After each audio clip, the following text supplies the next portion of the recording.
Avant 1450, le livre reste un objet rare et cher.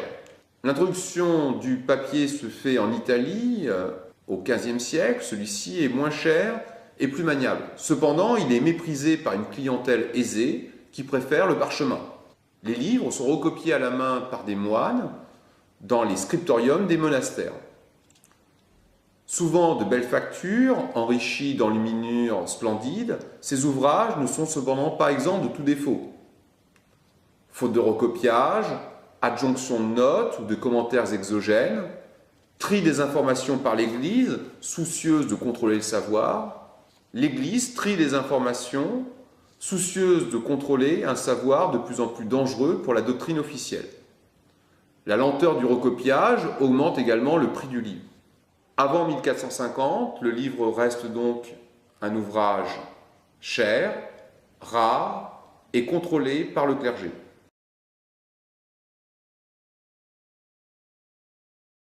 L'invention de l'imprimerie par Gutenberg dans les années 1450 bouleverse la donne.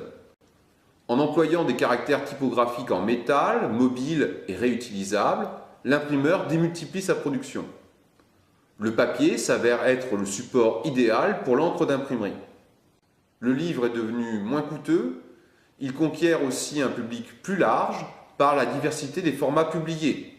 Feuilles volantes, petits opuscules de quelques pages, concurrencent désormais des livres plus épais qui restent fort onéreux.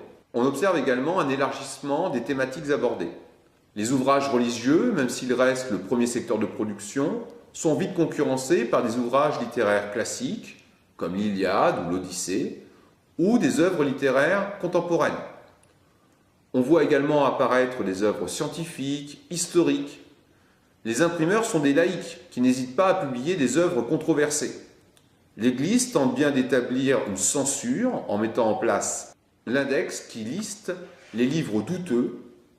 Cependant, l'Église doit s'incliner progressivement devant une production pléthorique dont le contrôle devient impossible. Réfléchissons aujourd'hui, en parallèle, à la constitution d'une base de données colossale sur Internet, dont le contrôle échappe très largement aux producteurs classiques du savoir.